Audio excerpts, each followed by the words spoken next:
ನಮಗಂತೂ ಗೊತ್ತಿಲ್ವಾ rate of birth जल्दी करना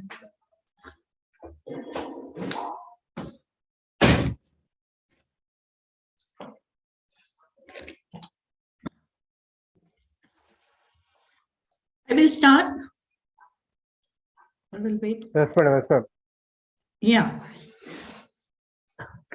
Hello, everyone, and sorry for delay. Please, I was stuck in emergency, so sorry for that. And we are going to speak, discuss about the violence against the woman and overview. And I'm really thankful Dr. Kiranmai Devanani and Dr. Vindhya T, and curated by Mr. Ajay Bhardwaj. And that is for the DHEERA initiative by an initiative by Dr. Shanta Kumari. She was the former president of the FOXY of the India. Please change. So a sincere thank to you, all those who helped collaborated of this project. Team DHEERA OBGYN core group contribute to the PPT. That is Dr. Shanta Kumari, Dr. Kiranmai Devanani, Mr. Ajay Bhardwaj. Just a minute, that's to make it small. Dr. Vindhya T, Dr. Ramani Devi, Dr. Rakhi Dhawan Singh, Dr. Deepa Mukundam, Dr. Anita Sabarwal, Dr. Jyoti Banglowala, Dr. Rohan Palshetkar, and Dr. Krishnendu Gupta and Dr. Aruna Suman. GBV. Now put your response in the chat box. So that is a initiative that you know about it or not. What form of GBV are experienced as a woman and the girl? Where can woman and girl experience GBV? And which age group may experience the GBV? So please put your response in the chat box. So that is, what do we understand by violence against the woman? That is a war. Violence against women mean any act of the gender-based violence that result in or is likely to result in physical, sexual, and psychological harm or suffering to the woman, including threat of such act, coercion, or the arbitrary deprivation of liberty, whether occurring in the public or in private life. Violence against a woman encompasses, but not to be limited to. So that is a physical, sexual, and psychological violence. It may be from family, community, perpetrated or condoned by the state, wherever it occurs. Type of violence. So physical violence, psychological violence, and sexual violence. Mostly we are talking about the physical and the sexual only, but it is psychological also. So physical violence, kicking, biting, slapping, beating, and the strangling. Psychological violence, that is preventing a woman from seeing family and friends. Belittlement or the humiliation, economic restriction, violence or the threat against the cherished object, other form of controlling the behavior. And sexual violence is sexual violence, forced sex using the physical force, threat, intimidation, forced participation in degraded sexual act, denial of the right to use the contraceptive, or measure to protect against sexually transmitted diseases. So that is also the sexual violence. If patient wants to use the contraceptive and the person is not allowing to use. So intentionally inflicted injury are often disguised as accident. At times, women are seriously injured and it's not visible. Last line is not visible too. Please change the slide. Yeah. Now, prevalence rate for the intimate partner violence, according to WHO region 2010, 30% female globally have experienced physical and sexual violence by their partner. So that is the commonest one, that is by the partner. And in the WHO European region, it is 25.4%. Southeast Asia, it is 37.7%. So that is a maximum here. And Western Pacific region, 24.6. And WHO Eastern Mediterranean region, it is 37%. And African, it is 36.6. So maximum it is in the Southeast Asia where we are living. Please change the slide. Tips of the iceberg. GBV is underreported because most of the women are not coming forward to report it. DHS survey data from the 24 country collected between 2004 to 11. 40% of women experiencing GBV previously disclosed to someone, but only 7% reported to the formal sources. Regional variation, 2% in India and East Asia to 14% in Latin America and Caribbean. So only 2% in the India in the East Asia. So that is a very less. Please change. Now, violence against women, the cycle of abuse, it starts pre-birth, then infancy, girlhood, adolescent, the phases are there. Even the girl have this before the birth. Sex selection abortion, effect of the battering on the pregnancy and childbirth. In infancy, female infanticide, physical and sexual abuse. In girlhood, that is a child marriage, female mutilation, physical, sexual and psychological abuse, incest and child prostitution and pornography. In adolescent, it is a trafficking, honor killing, partner violence, marital rape, dowry abuse, murders, abuse of women with disabilities, rape, sexual harassment, forced prostitution, and pornography. Forced pregnancy, acid throwing and the date rape, economically coerced sex, incest, sexual abuse in the workplace. 20% of women experience in the childhood. Please change.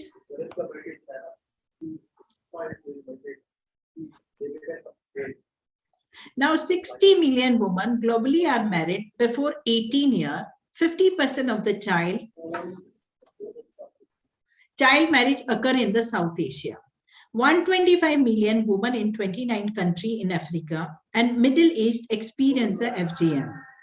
1957, women in Pakistan killed in name of the honor between 2003 to 7.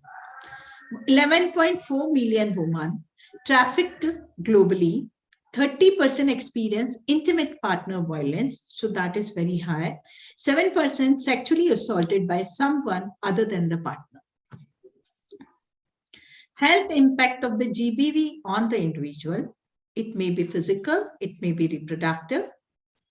Physical, acute physical in form of injury, shock, disease, infection, weight loss and gain, regressive behavior, that is grade from 0 to 9, not eating or eating all the time.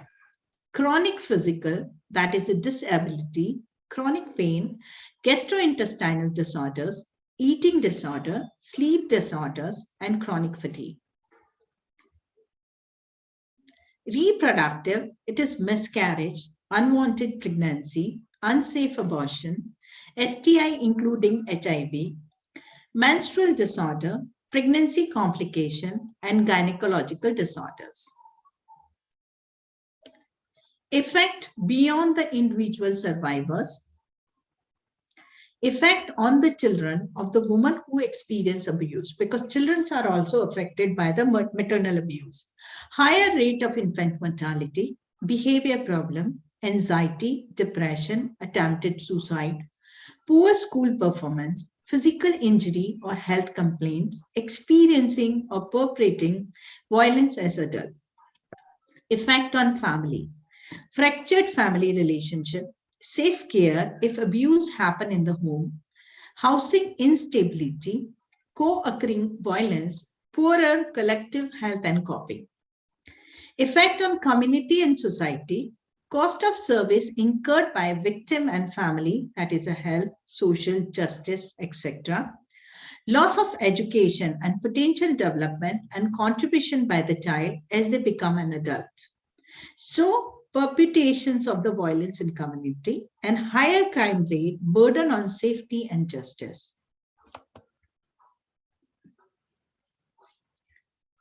Where and how do violence and HIV/AIDS intersect? Direct transmission through the sexual violence, type of the sexual exposure, and presence of other STI, degree of trauma. Indirect transmission through the sexual risk-taking. Violence is linking to increased risk-taking, multiple partners, non-primary partners. Indirect transmission through inability to negotiate condom use. Women find it difficult to suggest or insist on condom use in face of or the threat of the violence. So women cannot insist for that. In summary, pathway and the health effects. Intimate partner violence, it leads to physical trauma. It can lead to psychological trauma and stress, fear and control. So physical trauma, it's injury, musculoskeletal, soft tissue, genital trauma and other.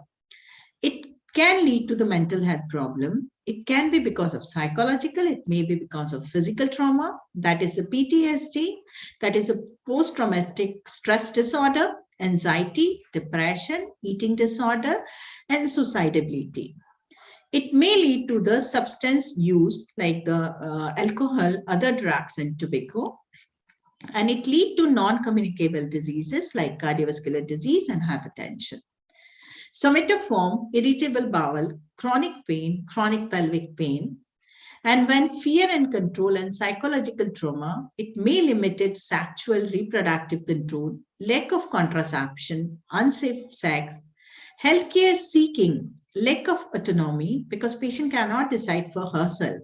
So difficulty seeking care and other services. Perinatal maternal health, low birth weight in the baby and the prematurity and the pregnancy loss. Sexual and reproductive health of the woman is also affected. It is by the unwanted pregnancy, abortion, HIV, other STI, and the gynecological problems. Now, intimate partner violence, that is a 42% of the women who have experienced physical or sexual violence at the hand of the partner. Yes, yeah. Hello. Yes, madam. I thought you were telling me something. No. Okay. 42% of the women who have experienced physical or sexual violence. I'm audible? Yeah, ma'am. Yeah. Okay. 42% of women have madam. So you're not done for the discussion, madam. Sorry?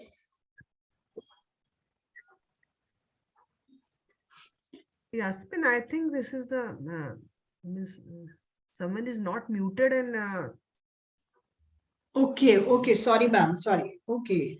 you Please can continue, mute. Yasmin. You can continue. Okay, ma'am. Okay, ma'am. Thank you, Jyoti, ma'am. So 42% of women who have experienced physical or sexual violence at the hand of the partner have experienced injuries as a result. So that is a 42% of the women have the physical or sexual violence. And mental health, that is twice as likely to be experienced depression. So it's more common in female. Almost twice as likely have the alcoholic disorder. And 16% more likely to have the low birth weight. So that is also reason of the baby mother having the low birth weight. So we have to rule out the domestic violence also. Please change.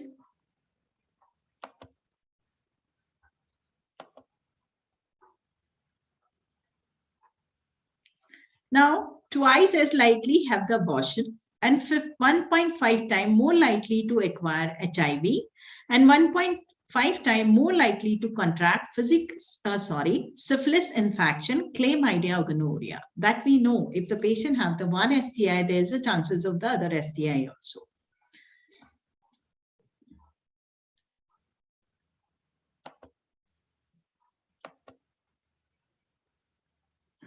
Quiz time. State myth or fact. So please, you can open your mic or you can say, or you can just type in the chat. Statement: intimate partner violence is more prevalent among the poor women and girls. Answer, it is myth. Studies show that gender-based violence can happen among the people of the all socioeconomic, educational, and racial background. Violence may affect our peers, colleagues, and friends. Now, next statement, majority of sexual violence against women and girls is perpetrated by the stranger. It's true or false?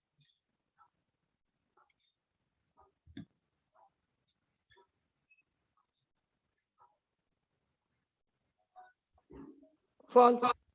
Yeah, so that is right, because it is a most common with the known partner. So answer is myth. It's a studies consistently show that most women have experienced sexual violence or the abuse by the people they know. Often the perpetrator are those they trust and love. Globally, women's homicide are 6 times more likely than the men's to be committed by the intimate partner. Now, third one, statement, it is safer for the woman to leave a relationship with an abuser than to stay. What do you think about it? This is very interesting question. What you will advise the patient? Leave or stay?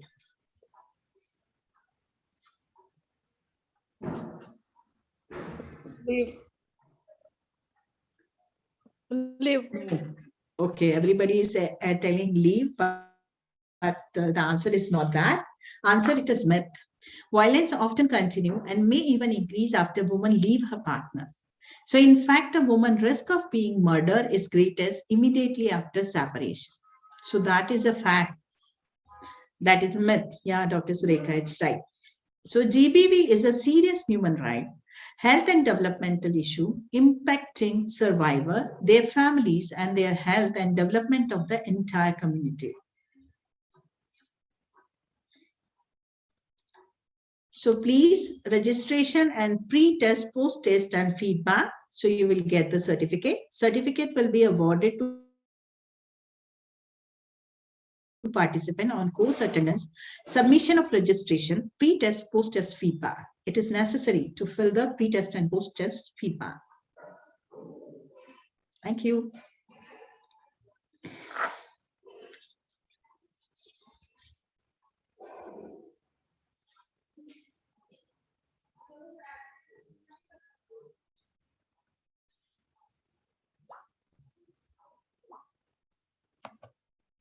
पानी P low.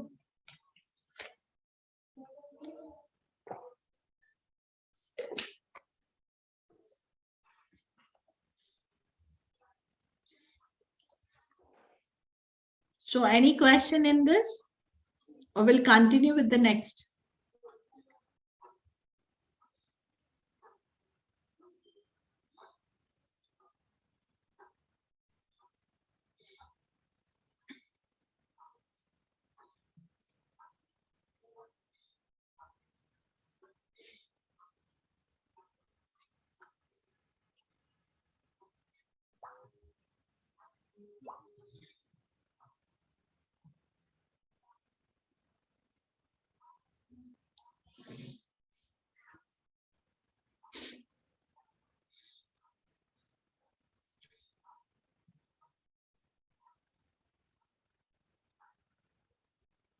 Okay, we'll continue.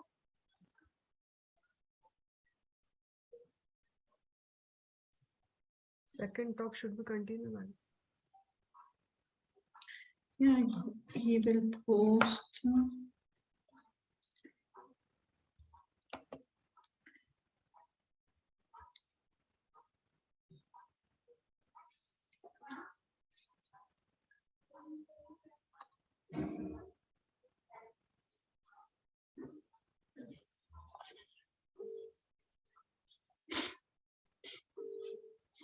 Next start कर दीजिए. या okay.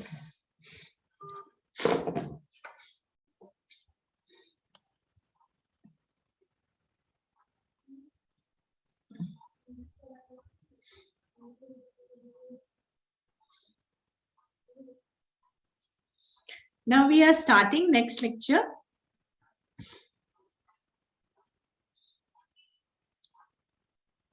That is how to approach a woman facing the violence. That is by the Dr. Rakhi Dhawan Singh, curated by Dr. Kiran Mai, Mr. Ajay Bhardwaj. And this is for the DHEERA that we have discussed already, the initiative by the Dr. Shanta Kumari. Why do survivors not seek help? Why it is happen? Victim blaming attitude of the provider, fear of shame and stigma, fear of no confidentiality, inappropriate service or services that are not useful, prioritized by the survivor, perceived impunity of the perpetrator, other reason. So put in the chat box. What do you think? Other than this, anything? So who can play a role to help the survivor and how? That is a family friend, individual survivor, self, community, and service healthcare provider. So these are the we. So how we can help the patient. So role of family, friend, and community. Recovery from violence dependent on extent of the support received from the loved one. Health professional engage with family and discuss way of promoting survivor well-being. It should be discussed with all caregivers that survivors should not be held responsible for that assault. Child sexual abuse, parents may experience anger, confusion, guilt, and self-blame. Reiterate that it is in the perpetrator who misuse their position. The role of the healthcare provider. All women are likely to seek healthcare services at some point in their lives. Healthcare providers are often trusted by the woman and serve as a role model in the community. Violence is the underlying cause of the injury and the ill health. So what is our role? So role of the healthcare provider, creating an enabling atmosphere and establishing trust. Speak to the survivor in the private space. Recognize her courage in reaching you as they have overcome several barriers. Recognize the dilemma faced by the survivor in reporting violence. Do not label non-reporting to the police as a false case. Assure the survivor that the treatment will not be compromised. Inform the survivor of the available resources and the legal.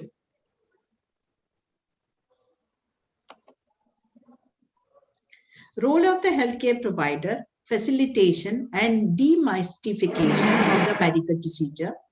The health professional should prepare the survivor for internal examination, explain the various stages of the examination, communicate the rationale for the referral for the X-ray, ultrasound, age estimation, amongst the others. So we have to do the counseling for this. Role of the healthcare provider, addressing survivor emotional well-being, recognize the survivor may present the right emotions, encourage the survivor to express her feeling. So encourage survivor to seek crisis counseling, assess for the suicidal ideation, make a safety assessment and safety plan, involve family, friends in the healing process of the survivor. What you can say. Take your time, share only what you would like to share, so that we have to speak to the patient. I can imagine that must have been really hard. It takes a tremendous amount of strength to share what is happening to you. How do you think we can help you? You are not alone. Now, practical approach.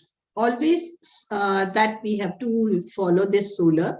Solar is the sitting position, open posture, leaning forward, eye contact, and relaxed manner. Now, supporting GBV survivor using the lives approach. Lives approach is a listen, inquire, validate, enhance safety, and give support. Now, listen. Use verbal and non-verbal means to show support and communicate understanding. Ask question, open-ended, focused, and closed question. Use good body language, posture, eye contact. Avoid leading question and compound question. Learn to listen with your eyes, giving her your undivided attention. Ears, truly hearing her concern. Heart with caring and respect. Now, listen, do or don'ts. What we will do, what we will do. So, how you act. Be patient and calm. Let the client tell their story at their own pace. Don't pressure her to tell her story. Let her know you are listening to the verbal, non-verbal cues. For example, nod your head or say or maintain gentle and appropriate eye contact. Don't look at your watch, speak too rapidly, don't answer the telephone or look at a computer or write. Your attitude. Acknowledge how she is feeling. Don't judge what she has or has not done or how she is feeling. Don't say you shouldn't feel that way or you should feel lucky you survived. What you say, give her the opportunity to say that she won't. Ask, how can we help you? Don't assume that you know that is best for her. Encourage her to keep talking if she wish. Ask, would you? Don't interrupt. Wait until she has finished before asking.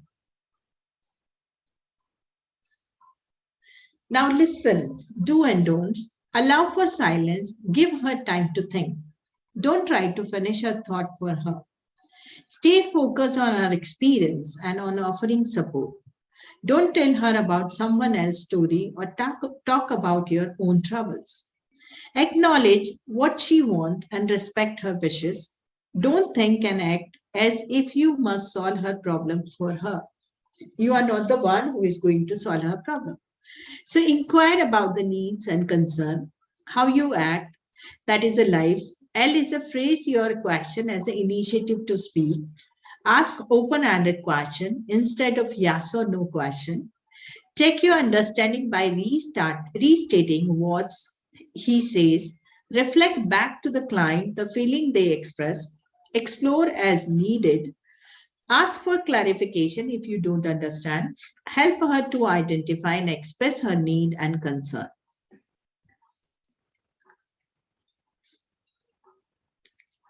Inquiry. That is what you say.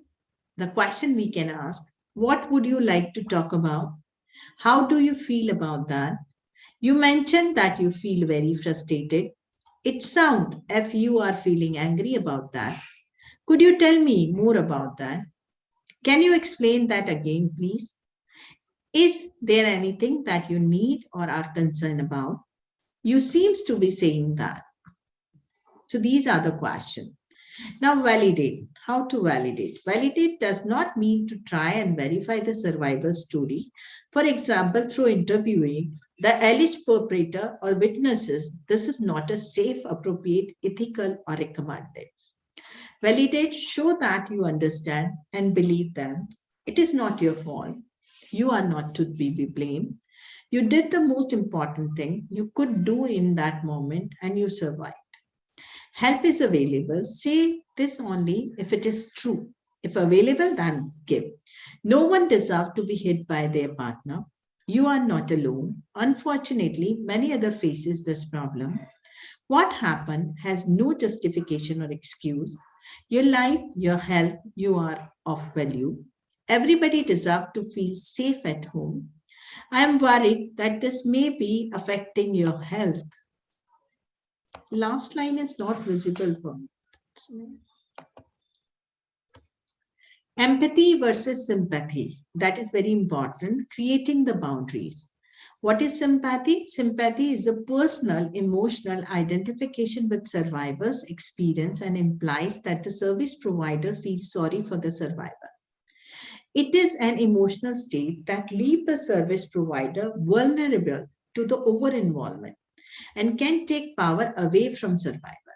If it is identifying with survivor experience, throw your own shoes. Empathy implies intellectual, personal understanding, realistic, professional distance. It involves compassion, objectivity, and leave room for empowerment of the survivor. It is attempt to put oneself in survivor's shoes. So, ignoring violence can do more harm. Provider behavior and possible consequences. blame or disrespect woman or girl. The possible consequences inflicts additional emotional distress or trauma. Doesn't recognize GBV behind chronic or recurring conditions. Women receive inappropriate or inadequate medical care. Fail to provide post-rape care or address GBV in FP, STI, HIV care. That is a family planning and STI and HIV care. It leads to unwanted pregnancy, STI, HIV, unsafe abortion, and more violence. Breaches privacy or confidentiality. Partner or family member become violent after overhearing information. Ignore sign of fear or emotional distress. Woman is later injured, killed, or commit suicide. So that is, we have to pay attention. The doctor helped me feel better by saying that I don't deserve this treatment, and he helped me to make a plan to leave the house next time my husband become violent. That is a Salvadoran woman. You may be his excuse, but you are never the reason for his violence. Women are not responsible for the men's violence. Mental health and support system linkage and helpline. That is a health, psychological support, legal and justice, and security. The survivor will reach out to someone that she trusts. With the survivor consent, that person will accompany her for the health center. It is a psychological support, medical examination, emergency contraception, and that is a PAP, that is for the HIV, an STI test and treatment that we have to give, and psychological case management, and that is a team work. That is a legal, justice, and all healthcare worker and all will help. Warm referral practices help women reach further care. Now, registration and the pre-test, post-test, and feedback. Certificate will be awarded to participant on course attendance and submission of registration, pre-test and post-test feedback. So it is necessary to fill pre-test and post-test feedback that is provided to you. Thank you.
Good evening, everyone. I'll be starting with my talk. Do I need to share the screen or will it be shared by the host? Madam, okay, I'll do that, ma'am. Thank you.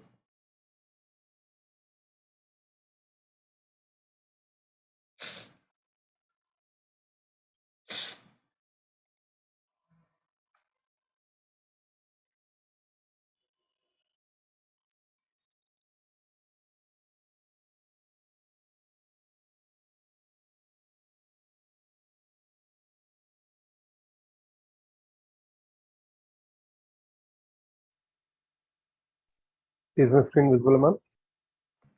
Yes, it is visible. There's some black boxes on the screen. Yeah, now it's visible. Am I audible?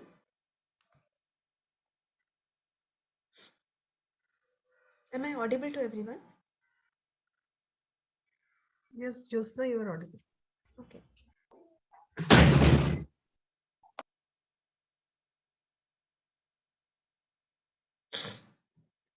Good evening, everyone. Today I'll be talking about the third. I first of all I thank you all for this opportunity. I'll be speaking on two topics, which is the effect of violence against women on pregnancy and newborn, and the second one is the mental health effects and the strategies to cope with the same among the women who have uh, experienced violence. So it will be more of an interactive session in which the audiences can post their answers in the chat box or can unmute themselves or can respond.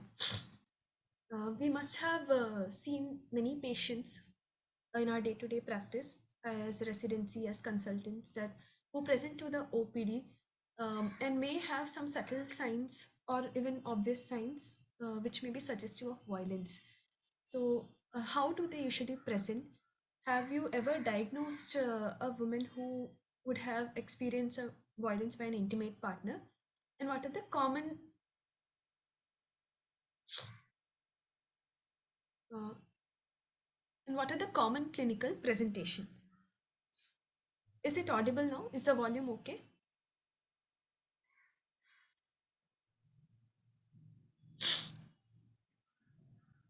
Is the volume okay? Josna, okay, it is okay. Okay, ma'am. Can we go? Can the participants recollect a case and post in the chat box? Okay. So why the violence against women becomes very important during pregnancy is that it's not just the woman who is being affected; it is also a newborn, and the woman has the impact of the violence both in the antenatal, intrapartum, and in the postpartum period, as already shown in the previous presentation. This is one of the examples in which an anonymous woman who was anonymously, a woman was interviewed in Peru, and how she revealed that she suffered violence by her intimate partner and had to undergo miscarriage. And finally, she was taken to the hospital and was treated. Next slide, please.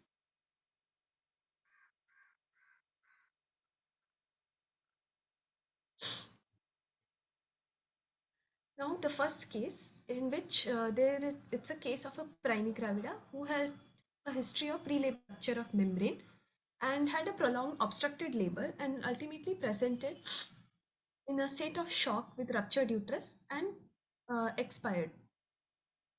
Next, please. As we all know that obstructed labor resulting in a ruptured uterus in a primary is a rare thing. It usually happens in a multi. So further interrogation and further history revealed that there was a history of brutal kicking on the abdomen by the intimate partner, and she was pushed off violently through a sharp edge, and hence the ruptured uterus, and the death was not because of a obstructed labor per se, but due to a violence. Next slide. Another case. This is the case of a third gravida or 28 weeks of gestation with history of previous two LSCS who had presented in a state of shock following antepartum hemorrhage. She was a known case of placenta accreta. She was immediately rescued by hysterectomy and which also had a bladder involvement multidisciplinary team massive blood transfusion protocol was initiated. Next slide.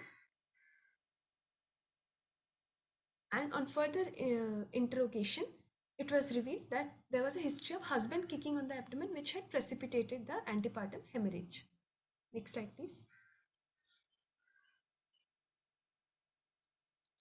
Many times, the violence against women may present as a medical or obstetric conditions. This is a fine example to show that a woman who was a known case of severe preeclampsia was brought in a case in an unconscious state following a history of seizure and cerebrovascular accident resulting in maternal mortality. Finally, it was declared as it was a death due to eclampsia.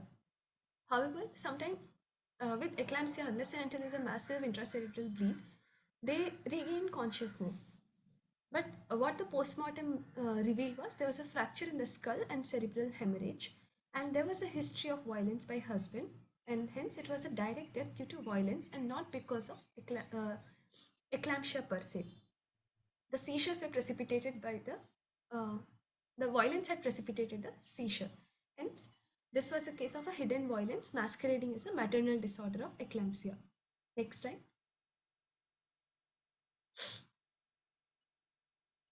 Another case in which a third gravida, para 2 living 2 with previous 2 LSCS at full term was found unresponsive collapsed state in front of a hotel, and she was brought in ambulance to the nearest hospital. She was in labor, and emergency LSCS was done in consent by the medical officer. On examination, there was also found to have the rod implanted in the femur and hip joint. So, on further interrogation, it was found that this woman had been pushed from the building a few years back and had undergone rod implantation, and this time she was abandoned in labor by her partner. Next slide. Another case in which a third gravida, para 2, living 0, with history of 2 previous LSCS again, had presented at 36 weeks with severe anemia. Next, please. And on interrogation, it was found that on both the times, what was the cause of the fetal demise? Each time in both her pregnancies, there was a history of brutal kicking on the abdomen by the husband, which was followed by a loss of fetal movements and intrauterine fetal demise. In the third pregnancy, thankfully, her parents had brought her home. She received blood transfusion and elective LSCS was done, and finally, she had a live baby. Next slide. This is another case in which a sixth gravida, para 2 living 2 with third abortion, history 2 previous LSCS again, and she had presented in a state of septic shock. There were history of previous 3 induced abortions. Next slide. Next, please.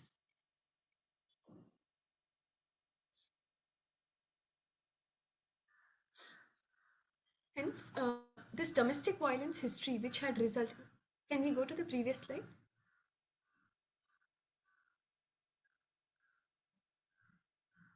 This domestic violence history was elicited only by screening, and this domestic violence was the reason for her previous 3 induced abortions.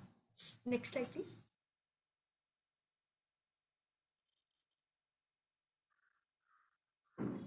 This is another case in which a woman was brought with the history of laceration and in a state of shock and intrauterine fetal demise. A laparotomy was done in which it was found that there was a stab injury over the uterus which had resulted in intrauterine death. Laparotomy and uterine repair was done.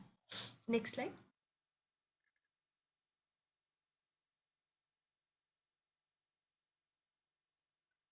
Next slide, please.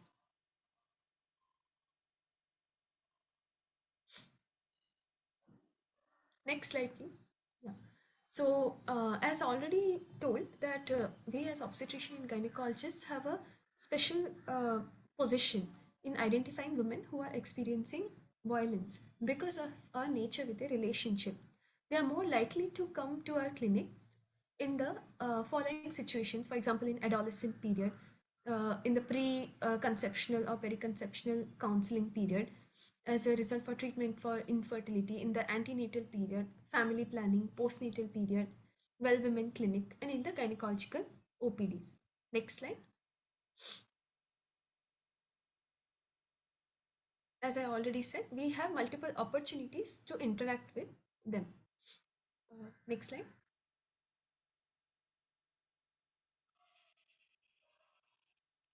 So whenever we are interacting with the women, and each time when we interact with the women and who we are suspecting that she might have been subjected to violence, we have an opportunity. And in those opportunities, how to elicit an history if we are suspecting violence. It's preferable to use indirect questions. For example, asking, is everything all right at home? Are you getting on well with your partner? Next, please. And if the woman responds to those indirect questions, we can go ahead and ask her more direct question. However, if the woman feels uncomfortable in disclosing any further information, we should not pressurize. Although not routinely used, there are many screening tools which are available, which identify violence against women, either in the pregnancy period or in non-pregnant women, which is humiliation, afraid, rape, kick, heart screen, hits screen, ongoing abuse screen, slap, thrown, threatened screen, vast screen tool. These are basically questionnaire based screening tools. They have a sensitivity ranging between around 60 to 90%, and specificity also around 80 to 90%. Next slide.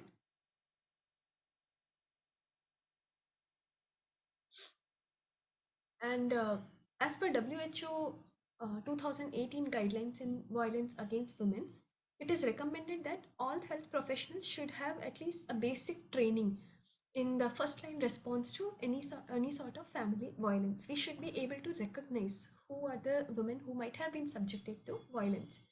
We should be able to identify the subtle signs. So the steps are: listen. It was already presented in the previous talk. I'll be just reinforcing. Listen without any judgmental attitude. Inquire about their needs, what the woman wants. Validate the person's experience. Instead of judging them, we should support them. Yes, I do believe that what you have been subjected to is wrong. Enhance safety. We should tell them different possible ways, like what are the legal solutions which are possible, available, and what are the NGOs which are available, social support, legal support, financial support, where all she can approach.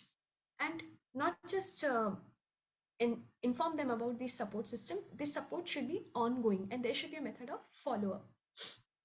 Although some organizations like ACOG, American Family Physician, advise routine screening in all the antenatal clinics, WHO does not advocate a universal or routine inquiry about intimate partner violence. However, it does identify antenatal clinic as a setting where routine inquiry can be implemented if the healthcare professionals, and in antenatal clinic, obstetrician gynecologists will be the healthcare professionals who will be in contact with the ladies, with the women, and if they are well trained, they can screen for the violence against women. Hence, antenatal clinic is a good setting where a routine inquiry could be implemented, provided the healthcare professionals are trained. Next slide.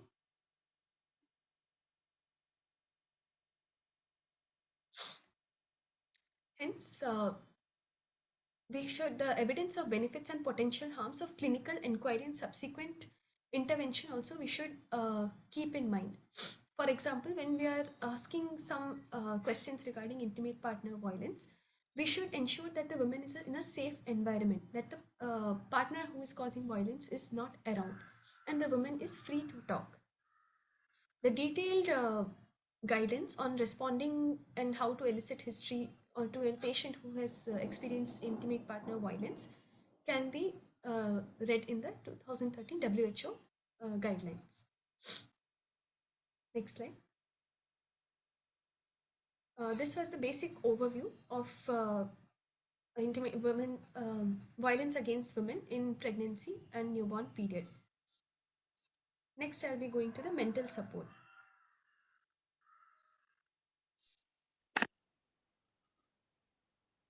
Ma'am, please raise the volume. Hello, is the volume okay? Yes, no, increase, raise the volume. It is very low. It is the highest possible only.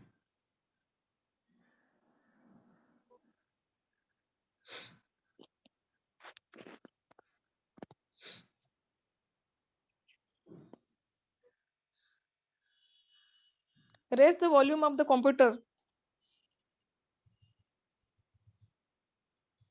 Is it okay? Still it is low. Wear earphones. I'm wearing earphones only, ma'am.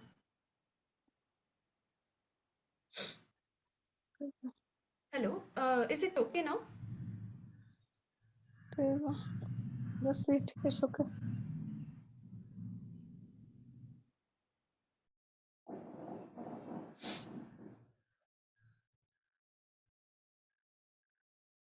Just now, output volume of laptop or computer, you have to raise little bit.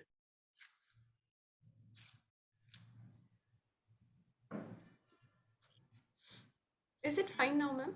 Yes, little better. Okay. Now?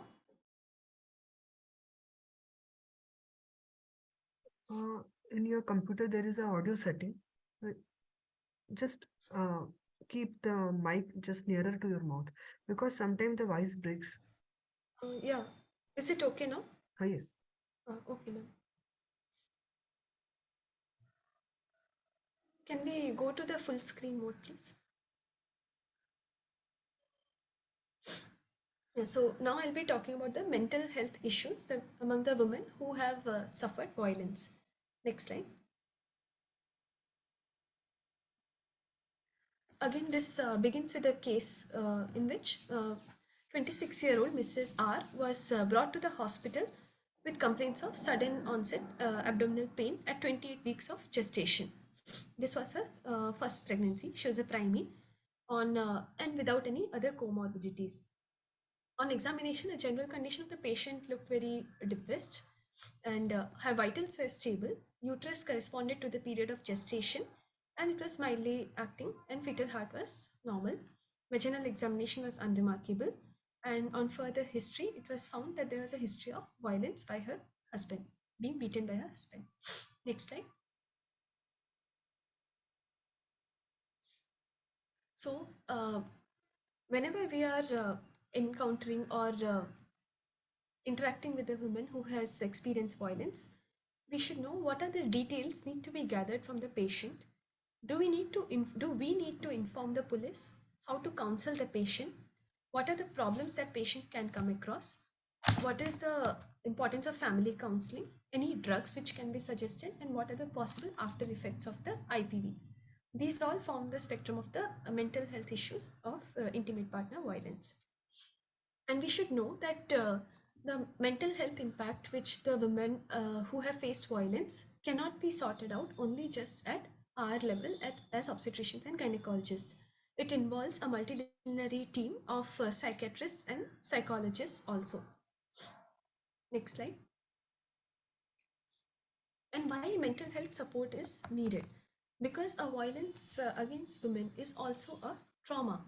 So the woman may develop a post-traumatic stress disorder. She may perceive staying with the husband or the partner as a life threat or an injury threat. They may become hyper vigilant. They may develop mood disorders like depression, bipolar disorder, suicidal ideas. They are become more prone to the substance abuse, alcohol abuse. They may develop some sexual disorder, phobic disorder, and many functional symptoms, gastrointestinal symptoms, dissociation symptoms, and withdrawal. Although the first line support is by the obstetrician and gynecologist because we encounter them firsthand, but it needs a multidisciplinary involvement. So, what is our role? As it was already shown in previous presentation, that listen with empathy without judgment. So, risk assessment, the frequency, severity, and the chronicity of the abuse. Safety, how to protect herself from further assault from the partner, a psychological screening, suicide, depression, anger, danger assessment, and also assess the domestic homicide risk. As in the previous presentation, I had shown a few screening tools. So these help in screening about these conditions also. And what are the danger signs which we should keep as obstetricians at high alert are very high frequency, very frequent domestic abuse. And the type of severity of the injuries like strangulation injuries, throttling injuries are one of the very severe form of injuries. And stab injuries or kicking on the abdomen. Alcohol misuse by the women per se, means the sufferer, and also by the partner. When the partner has threatened to kill her, when there is frequent sexual violence, woman has developed a suicidal ideation. When the woman or her partner are having an access to weapon which may cause the partner harm or self harm, or morbid jealousy in the partner. Next slide. And when we must consider hospitalization is if we are finding severe medical injuries endangering life, when there is a tendency for suicidality or homicidality. Patient has developed acute psychotic symptom or dissociated symptom. Patient is in has developed instability in the mood, self-destructive behavior, or there's a serious threat to the patient's own life. Next. As I already said, there should be a multidisciplinary treatment plan, and there are different treatment modalities available which are offered by trained or expert psychotherapists and psychiatrists. Initially, it involves a safety assessment and risk assessment, followed by suicidal and danger assessment. There are different therapies like milieu therapy, in which the patient is made to carry out her day-to-day activities in a less threatening environment. So the patient has a freedom of expression and she is able to carry out her day-to-day activities. The stabilization of mood, evaluation of the medications which she is taking, different psychosocial support. If we need to prepare for a rape kit, photo documentation, or reporting legal concern in cases of severe injuries, we must do that at that point of time. There are different trauma recovery clinics which are coming up, which enable the survivors in the acute phase of the trauma, and they help them to come to term with trauma even in emergency basis at any point of time within the 24 hours, and help the patient in reducing the emotional impact of the trauma, helps in enhancing the self-esteem and resilience, improve social support, and prevent re-traumatization. So the service of a psychotherapist and a psychiatrist is available round the clock in such trauma recovery clinic. For example, one of them is in Nimhans, and also many NGOs are available like Shakti Shalini, Sneha, Arohan, which are available, which are helping women who have suffered violence in recovering from their trauma. Next slide. Next slide. So when women has experienced violence, what are the psychosocial impact? Women may have a feeling of helplessness. She may lose all her confidence and self-esteem, which may be caused by abuse. There's a feeling of guilt. Women may feel that she is only responsible for all the wrong things which are happening. She is at fault. Where she may be feeling ashamed and a feeling of isolation. And but there may be physical separation of the partners due to the increased risk of homicide. They decreases the coping ability in victims, and sometimes it is paradox, but the traumatic bonding may increase. Sometimes women may think that it is natural for her to, it is very much natural or normal to for her to get abused, and she may get entangled in the vicious cycle of abuse. Next slide. So what are the role of the psychologist and psychotherapist? They play an important role in post-assault psychotherapy, which is one of the most common of that is cognitive behavioral therapy or brief trauma-focused cognitive behavioral therapy, which helps in the victim in acute cases. It is a structured program in which a woman or the traumatized victim is made to think of the um, negative emotions and discuss it with the psychotherapist, and they help them in emotionally processing that assault and help in decreasing their fear to those memories or those events in a structured program. Next slide. Another one is STARE, which is skills training in effective and interpersonal regulation. It is also a structured program which is usually organized in an 8-session program, which is done by an experienced or a skilled psychotherapist, a skilled psychiatrist. It can be a standalone program or it can be in combination with other psychotherapy methods like cognitive behavioral therapy. It helps in developing, in regulating the negative emotions of the patient.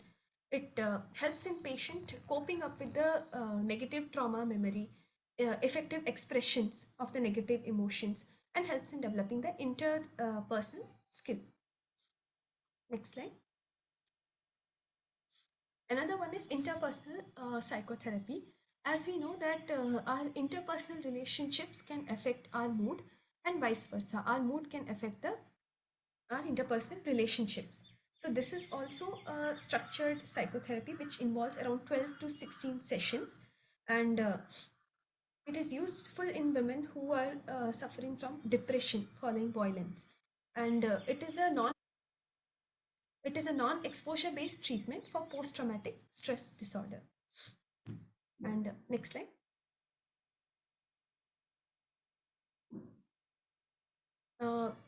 Other psychotherapy methods include cognitive processing therapy, eye movement desensitization processing, in which the woman is briefly made to think about the negative trauma which she had experienced.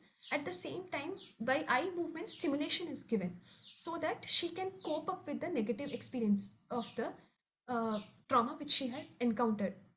The vivid experience or the vivid negative memories which she had experienced, the vivid impact can be reduced. Hope, helping to overcome PTSD through empowerment.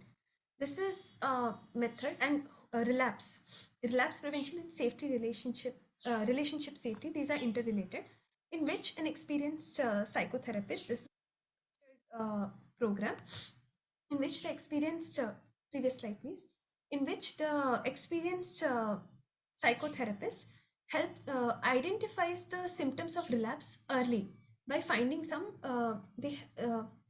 early subtle signs that the patient may relapse and go into her emotional distress. They help in identifying it early, and hence they try to reduce the severity of the relapse. They help in positive reinforcement, positive thinking. In this way, the psychologists help. And psychological therapy, in which women experiencing IPV related depressive disorder or alcohol disorder should receive mental health care as per WHO Mental Health Action Program Guide 2010, which should also be taught to the healthcare professionals. Cognitive behavioral therapy and the eye movement desensitization interventions, which are delivered by experienced healthcare professionals who also have a good understanding of violence against women, are recommended for women who are no longer as such experiencing violence but are suffering from the traumatic effects, post-traumatic effects of the violence. Next slide. This is a brief tabular recommendation by WHO, in which depression and other emotionally or medically unexplained complaints, they have told, like role of antidepressants in mild to moderate, we don't need any medication, and there's absence of any prior depressive episode, no need to initiate drugs immediately. We can try cognitive behavioral therapy or EMDR. And in the moderate to severe depression, which is not responding to the psychotherapy, we can use drugs like tricyclic antidepressants of fluoxetine. Duration of treatment, once you have initiated the drug or the psychotherapy, it should continue for up to 1 year after the recovery of the patient. Not just the drug, there should be a structured psychological intervention, as I had already told, in problem solving approach. Different relaxation techniques, physical activities should be taught. Psychological support after the recent traumatic effect, which will help her in reducing the traumatizing impact of the violence she had suffered. Next slide.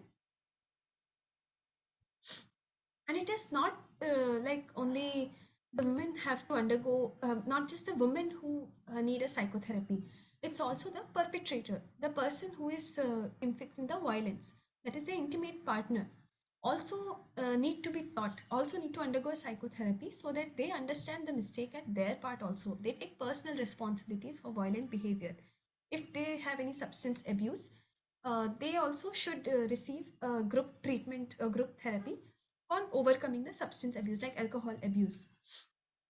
An attitude change on belief around the use of violence in a relationship. They should develop interpersonal skills for reacting non-violently to others and to her women partner. and increase the awareness of dynamics involved in the violence. Next slide. Hence, to conclude, mental health is an issue in violence against women affecting the women and needs to be addressed along, not just along with the physical health, but the mental health also needs to be addressed along with. And it needs a multidisciplinary approach. Next slide. Thank you.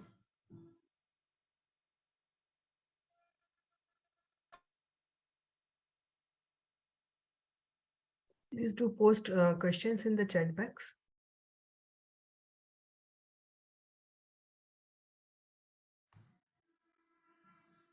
Any doubts or queries can be posted in the chat box. Sriman, allow me to share the screen. Sriman.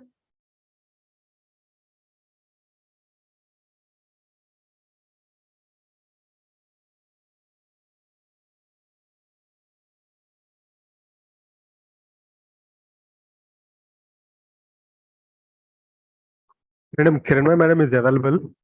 Available? Madam. Okay. Thank Ma'am. you. Thank you. Okay. No, I am stop sharing. Yes. Ma'am.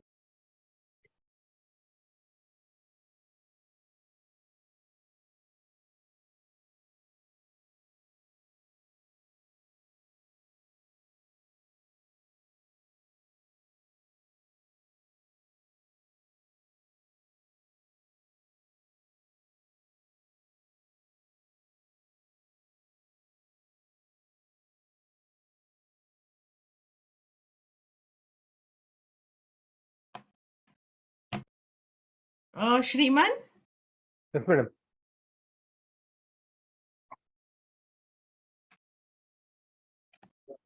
Hello? Yes, madam. Yeah, Shriman, sorry, I just logged in. Okay, ma'am. Yeah, I have to take the fifth topic. Just Yes, give. madam. Are you okay, Kiranmay? Otherwise, I will take. You just. Yeah, Jyoti, if you don't mind, you take this for fifth. Yes, I will take. I see you just came to home. I know. Actually. Yeah. I will Just take the started fifth. this. Thank you so much. I will take fifth and sixth. You take the seventh and eighth. Yeah, sure. Okay. Thank you.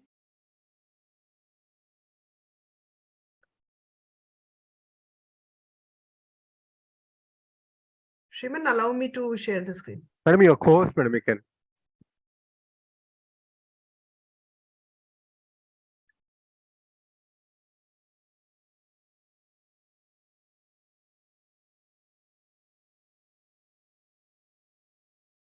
Can you see my slides or not? Yes, madam. But not full screen, still in PPT only. Just a minute.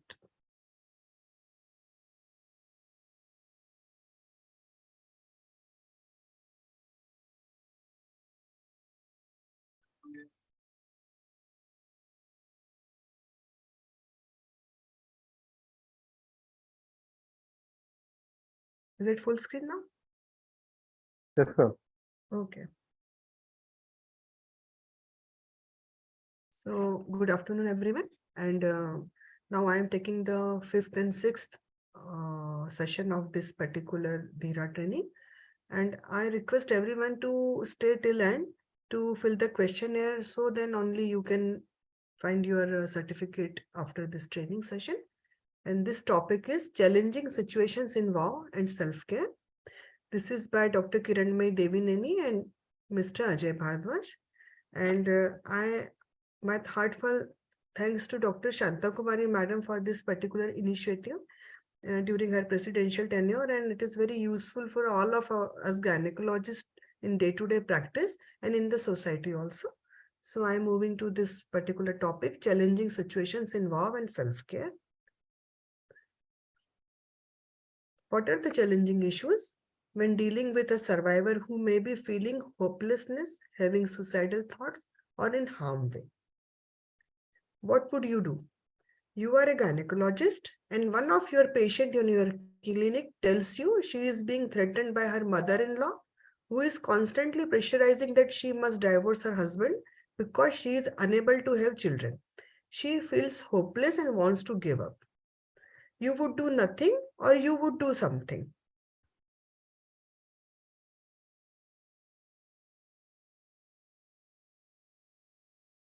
So few ideas.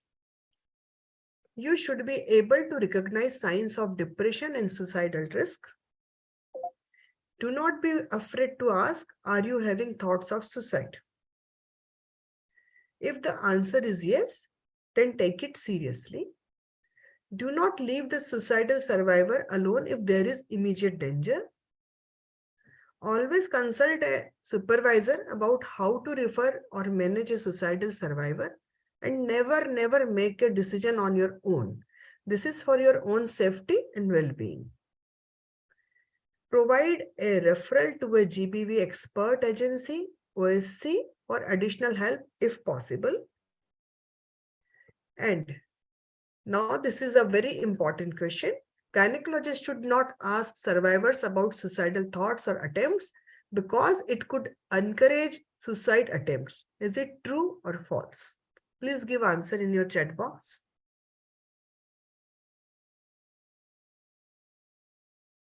So the answer it is false. Asking about suicide attempts or thoughts does not increase suicide attempts. On the contrary, talking about suicide often reduces the woman's anxiety about suicidal thoughts and helps her feel understood.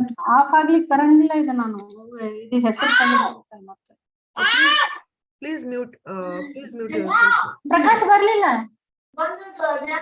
Shelja, please mute yourself.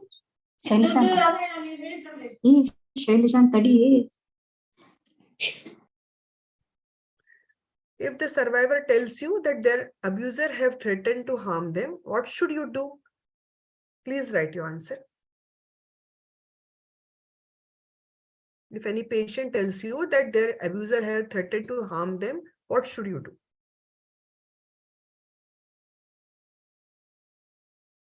Ask concrete question about safety risk, but only when there is privacy. So you should have a closed chamber. There should be no one in your chamber. If the girl is minor, then mother or guardian may be there, but try to avoid so many people in your chamber and then ask the questions. Ask if survivor has a safety plan in place in case she needs to flee. Discuss potential strategies for being able to leave her situation safely. Provide a referral to a GBV expert agency, one-stop crisis center for additional help if possible. One of the most helpful techniques for helping a survivor to get out of an overlay emotional state is to ask them close-ended questions that requires them to think. Do not, gynecologists should not be hesitate to ask the questions to the survivor. Shifts them from an emotional state to cognitive state.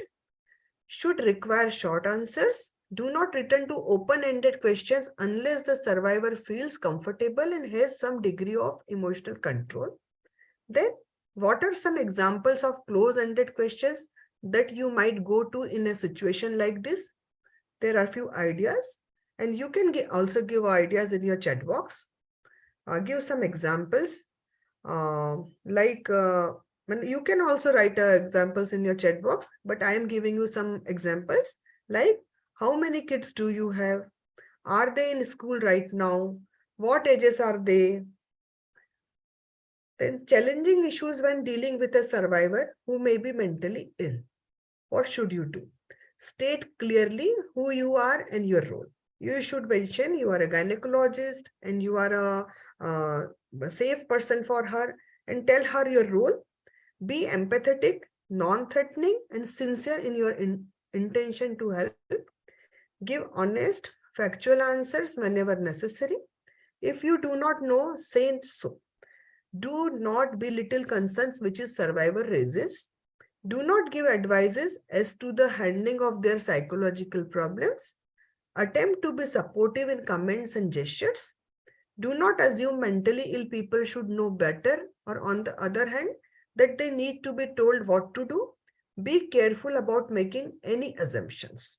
Know how to activate emergency mental health backups. So you have to be very clear in your own mind that you should treat her psychological or physical as doctor only, and do not be judgmental on survivor questions and answers. Additional challenges issues. What do you think? Can we be part of mediation process? Remember, mediation is not recommended as a response to GP. So this is the point 1 for you, that mediation is not recommended as a response to GBV. Remember, health workers are part of a survivor-centered referral mechanism. The mediation process itself maintains and contributes to the abuser's ongoing power and control over his survivor.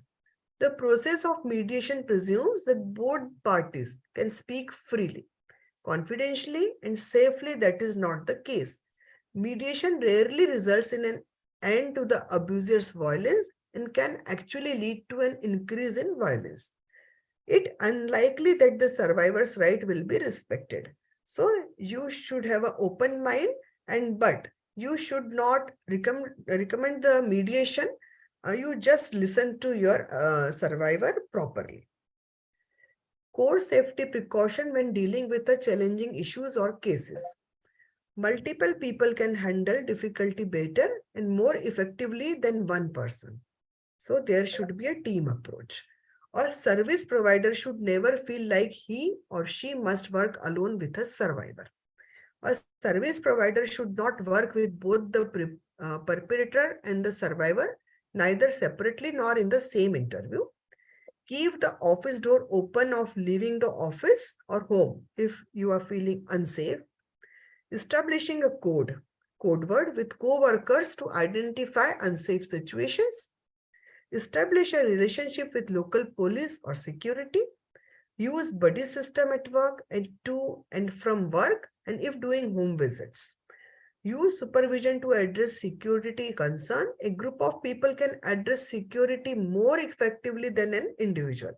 So do this particular work in the team, and your team should have a code word. You should first see your safety and then deal these particular cases. Self-care for the provider, it is critical. Do you know what is vicarious trauma? Put your comments in the chat box, yes or no.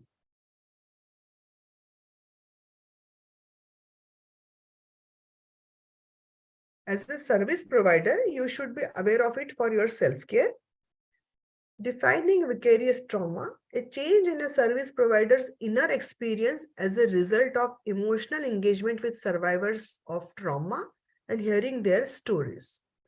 Changes that occur in the service provider's physical, emotional, and or behavioral state as a result of constant exposure to traumatic stories or events. And what are the causes for this? Constant exposure to stories of trauma, desire to help change survivor's situation, feeling powerless when a service provider does not see positive changes in a survivor's situations, overly identifying with survivors, thinking that the service provider has the power to change a survivor's situation. Then how to prevent this? So prevention and management of vicarious trauma. First, awareness. Being attuned to one's needs, limits, emotions, and resources, and then practice self-acceptance. Second, balance. Maintaining balance among activities, especially work, play, and rest. Third, connection. Maintaining supportive relationships. Communication is a part of connection and breaks the silence of unacknowledged pain. These connections help prevent isolation and increase validation and hope. Self-care for the health provider. Creating boundaries in the workplace, establishing support within the work environment, seeking assistance from outside agencies, creating our own self-care plans and following them through. Now we are going to the quiz, empathy versus sympathy. Pick which statement describes sympathy and which statement describes empathy. Statement number 1, a personal emotional identification with the survivor's experience and implies that the service provider feels sorry for the survivor. It is an emotional state that leaves the service provider vulnerable to over-involvement and can take power away from the survivor. So, write in your chat box, is it sympathy or empathy? Statement number 2, an intellectual personal understanding and realistic professional distance. It involves compassion, objectivity, and leaves room for empowerment of the survivor. So, statement 1 result is, what is the result for this? Please write in your chat box, sympathy or empathy, and write the result in the statement 2, sympathy or empathy. Some relaxation and self-care techniques you should use. So, always seek your team approach, and please take your care of yourself and do not involve so much in the survivor stories. And please do register for the pre-test, post-test and feedback, because certificates will be awarded to the participant on course attendance and submission of registration certificate. Now we will be moving on the sixth session.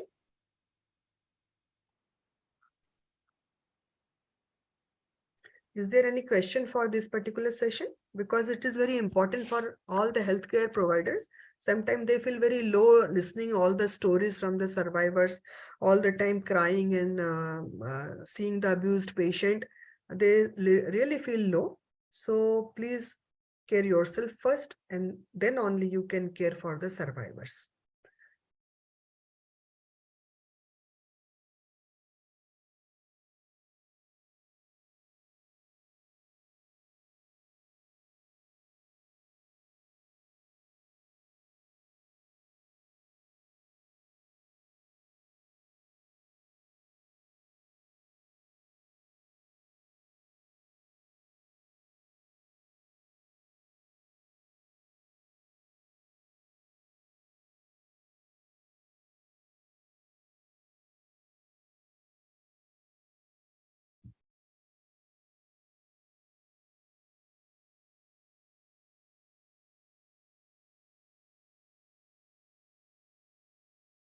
Now we are going to support systems and resources for survivors. This topic is by Dr. Anita Sabarwal, Dr. Jyoti Banglawala, Dr. Rohan Palshetkar, Dr. Ramni Devi, and it is curated by Dr. Kiranmay Madam and Mr. Ajay Bhardwaj. It is for DHEERA, initiative by Dr. Shanta Kumari Madam, President Foxy. Overview of selection. Then what are the protective laws and acts? What are the helplines? What are the OSCC one-stop crisis centers? And how can we link up and help in rehabilitation of the survivor? We will give answer in this session. The Protection of Women from Domestic Violence Act 2005. 498A into the Indian Penal Code was introduced in 1983. No emergency relief available to the victim. Remedies available were linked to the matrimonial proceedings, and the court proceedings were always protected, during which period the victim was invariably at the mercy of the abuser. Relationships outside marriage were not recognized. So in 1983, we have to shift to the Domestic Violence Act 2005 with amendments. 2005 Act is a civil law.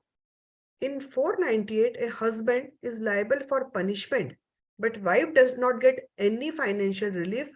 But in domestic violence law, wife or female partner gets relief, but there is no punishment or arrest unless husband violates court orders. Another difference is 498A can be booked against husband or his relatives, but domestic violence can be booked only against male members of a family. Who can be complainant? A wife, a woman, based on consanguinity, marriage, adoption, or cohabitation against a male abuser in a shared household. A woman who is in relationship similar to a marriage with a man. Technically, a transgender male to female could bring an action against a transgender female to male. A woman in a live-in relationship with an unmarried man, but not with a man who is married, if she knew or ought to have known that he was married. Anyone can file a petition with the survivor's consent. To whom can you complain? Protection officer, service providing center, medical officer in charge, police station, and magistrate. Where can you complain? Jurisdiction under the PWDV Act, where wife permanently or temporarily resides or carries on business or employed, or where husband permanently or temporarily resides or carries on business or employed, or where cause of action has arisen. The wife can choose any of these three options. Type of orders: protection orders, stop violence orders, emergency relief, residence in shared household irrespective of whether she has any right of ownership or lease. This is Batra versus Batra case, where the women can use the residence of shared household, can require separate housing and abuser must provide, custody orders, compensation order, violation of above order and offense, and magistrate may charge offense. In section 31, non-compliance of a protection order by magistrate can lead to issuance of non-bailable warrant. Time prescribed by PWDV Act. The Act requires that all proceedings brought under the Act be disposed of within 60 days of the first hearing, which must occur within 3 days following the application. What services offered? File a detailed investigation report, direct complainant to a shelter, facilitate free legal services, provide counseling service as required. What are the domestic legal remedies in India? First, the Constitution of India, Article 14 on equality. Second, the National Commission for Women set up as a statutory body in January 1992 under the National Commission for Women Act 1990. The Dowry Prohibition Act, DPA, 498A IPC. This is the most widely used provision against domestic violence. The Protection of Women from Domestic Violence Act, PWDVA 2005. The concept of one-stop crisis center is, the one-stop crisis center caters to the immediate medical, legal, psychological need of a woman who are survivors of physical and mental abuse, with an assurance that their consent and confidentiality will be respected and protected. There are 234 OCC all over India, Sakhi centers. This is Gauravi at Madhya Pradesh, a joint initiative of Department of Public Health and Family Welfare, Government of Madhya Pradesh, and Action Aid supported by Police Department. Gauravi's staff of 10 focuses on victims' need without compartmentation services, June 2014. And being the resident of Madhya Pradesh, I can say every police, female police officer, they undergo a training for this particular Domestic Violence Act and to counsel the domestic violence survivors. Bharosa Trust, this is the Bharosa Center and She Team Office, and all-in-one for violence against women with police, counselor, psychologist, legal advisor, medical help. The helpline is 100 and will be directed to Bharosa if it is violence. A woman can walk in with the assurance that her consent and confidentiality will be respected and protected. This is the Hyderabad Bharosa team in photograph. You can take the screenshot for the next 3 slides because these 3 slides are having the number. So you can distribute or you can take photograph and print it and you can put it in your clinic. Whom to contact numbers: All India Women Helpline, Women in Distress. This is a very important number, Women in Distress number 1091. You can share this number to all your female colleagues, your family, female family members. And any women in distress in anywhere, in any situation, this is a very good number, 1091. Women's Domestic Abuse Helpline, 181. National Commission for Women, 01126942369, 01126944754. Delhi Commission for Women, these are the three numbers. Outer Delhi Helpline and local bodies, local champions, NGOs and police station. So at least 109 and 181, these are the two very important number. You can tell your female colleagues, your female patient, your female relatives and your daughters and your patients also. You can take the screenshot of this screen. There are so many numbers: Andhra Pradesh, Arunachal Pradesh, Andaman, Bihar, Delhi, Himachal, Jharkhand, Jammu Kashmir, Karnataka, Kerala, Amritsar, Tripura, Punjab, Chandigarh, Tamil Nadu. Please do take photograph. Daman Diu, Chhattisgarh, Dadra Nagar Haveli, Goa, Gujarat, Maharashtra, UP. So there is a very, this is very important. Actually, every gynecologist or every healthcare provider should know about this Domestic Violence Act and how can you help your survivor and how can you help them to suggest where to go and how to register the complaint. So now I'm handing over this session to Dr. Kiranmai Madam for session 7 and 8.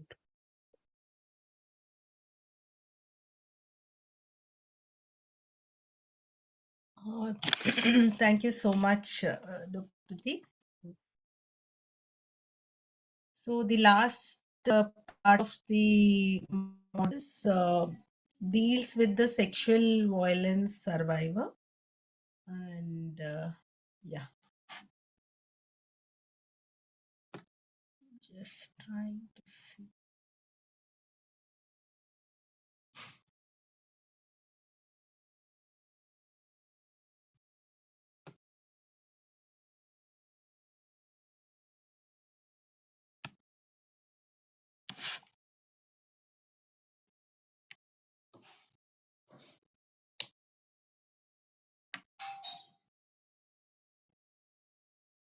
Hope you're able to see the screen. Yes, we are able to see your PC means folder. Acha, folder, not the slide. No. Oh, okay. Let me do it again.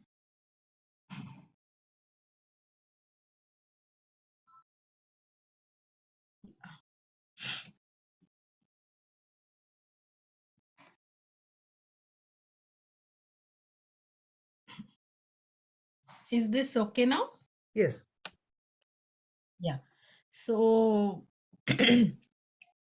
so sexual violence, how to approach a woman facing sexual violence. This first part of this, 2 PPT module describes the approach that, I mean, the attitude, the language that we use, the body language, what to say and what to avoid, because it is a very sensitive and delicate manner, and whatever we do should not hurt the survivor further.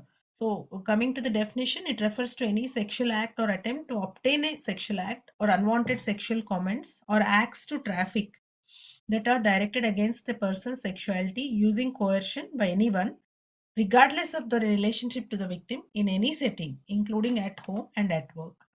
Then we use the term rape. So this is for the first type of sexual violence mentioned, that is forced or coerced intercourse. Then WHO's definition of sexual violence includes, but is not limited to, rape. So rape is defined as physically forced or otherwise coerced penetration of the vulva or anus using a penis, other body parts, or an object. But sexual violence is not limited to rape. The facts that the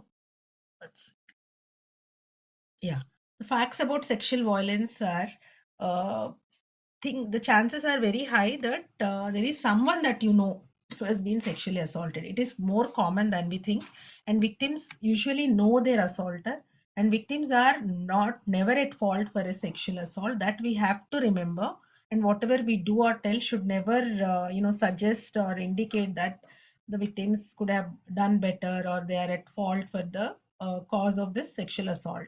And the rape is the rape is the least reported and convicted violent, though it is a violent crime, but it is the least reported and convicted. We know the reasons, and it is preventable. Help is available. And the forms and contents of context of sexual violence, there is a wide range. As I have told, it is not just rape. Um it can take place in different circumstances. Even dating and relationships and even marital rape is being discussed now as a crime, and rape by strangers. And during armed conflict, the first populations that suffer is women and children, the systematic rape or systemic rape. And then harassment as demanding sex in return for favors. We know the Me Too movement. And then the sexual abuse of disabled people and the child sexual abuse. Then forced marriage or cohabitation, especially which occurs in child marriages, and denial of the right to use contraceptive or to adopt other measures to protect against STDs also comes under sexual violence. Again, this happens a lot in marriages. And then forced abortion uh, also is a sexual violence. Then violence against the sexual integrity of the women, though it is not very common but still exists in certain tribes in our country. The female genital mutilation and the obligate. You must have been read about the recent Supreme Court judgment, which was very strong against, commenting on virginity test or using the two-finger test, or commenting on the two fingers, vagina admitting two fingers. We have to avoid it. And this obligatory inspection for virginity itself is a sexual violence. So then forced prostitution and trafficking of people for the purpose of sexual exploitation. Then what are the customary forms of sexual violence which are more normalized and which generally are taken as, things which happen and which are not really criminal? The marriage, which can be used to legitimize a large number of sexual violence against women. Then again, child marriages in many parts of the world, though legal in many countries, is a form of sexual violence because children are not able to give or withhold their consent, and majority of them know little or nothing about sex because before they are married.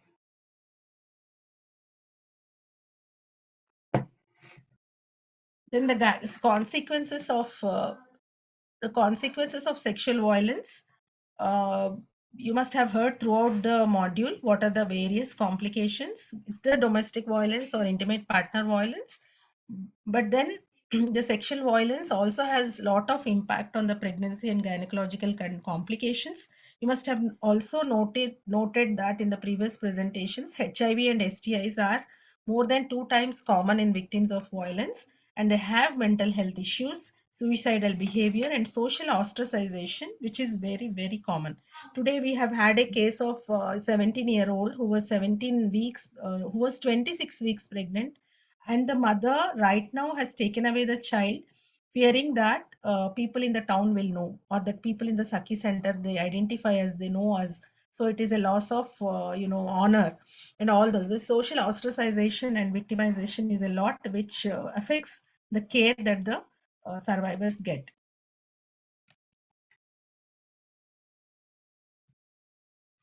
Then the fatal outcomes also can be there. There can be homicides, as you have seen in Nirbhaya or Disha case in Hyderabad. So many girls and women have lost their lives as part of sexual violence, and there can be suicides and again AIDS-related morbidity and mortality. Then the non-fatal outcomes are too many to list, right from unwanted pregnancy to infertility, to sexually transmitted infections, UTIs, gynecological and pregnancy complications, migraines and other headaches, fatigue and nausea. Then there are rape trauma syndrome, post-traumatic stress disorder, social phobias, shock and substance abuse, denial, fear, confusion, anxiety, guilt, depression. These are not minor things because they affect for life and they, change the person forever. Alienation, then eating disorders. So it is one of the most invasive and intimate partners forms of violence.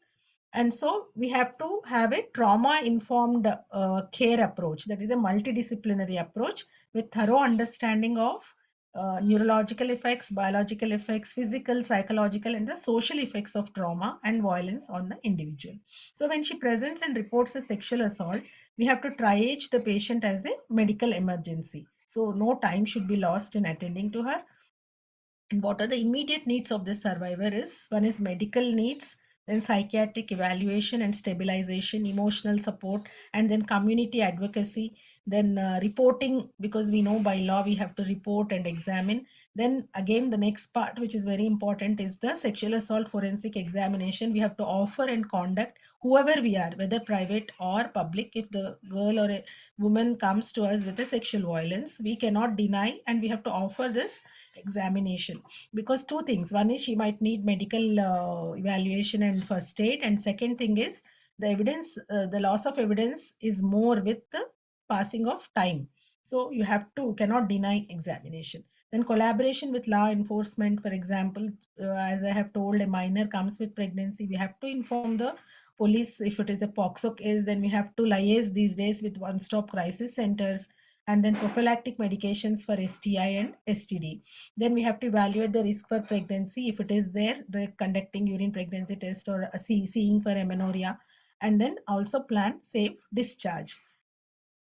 And again, we all should be prepared to provide testimony as expert witness whenever it is required. So, and then what are the principles of TIC care to the patient who discloses the sexual assault is safety, trustworthiness, choice, collaboration, and empowerment. So I'll not go into all the details. Safety is the person or the victim or the survivor should feel safe with you. So like gestures like knocking on the door, meeting with the parents, and asking the patient to disrobe when necessary and only partially, and identifying and showing the washrooms, and letting her to familiarize with yourself and the environment, about asking about comfort levels, showing respect basically, and using a warm and compassionate manner to build rapport. Then trust, this all leads to a trustworthiness, again by explaining all the procedures, taking informed consent, this leads to trustworthiness. And then you give the person a choice. It's not that you tell and the person has to accept. So you can give the choice, and and explain the rationale and what the procedure will feel like, and then take consent for each part of the examination. And then collaboration again is important, as I have told, with other departments, with other specialities, and with other people. And then empowerment, like at the end of it, the victim or survivor should not feel subdued or suppressed or oppressed. She should feel empowered.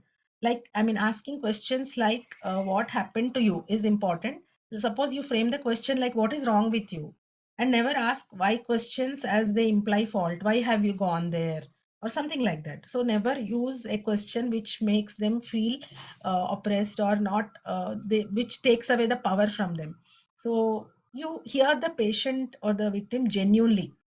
You have heard the solar and the other techniques in the previous presentations. And then uh, you can make the procedure easier for them, make them relax, take a different position. And some many times the survivors have been conditioned to be passive, and they don't talk, and they are quiet, and they don't disclose distress during a procedure. So pay attention to body cues, I mean their body language. So if you pay attention, you may understand what their mental condition is. Then coming to the history, very important: medical history, recent consensual sexual activity, assault related history, sexual assault details, nature of the assault, then what happened post assault, and the suspect information. This is with reference to the WHO module. So that ends the approach basically to the sexual violence victims. I'll come to the examination. Just give me a second. I have to attend one call. I'm on call duty. Just give me a minute.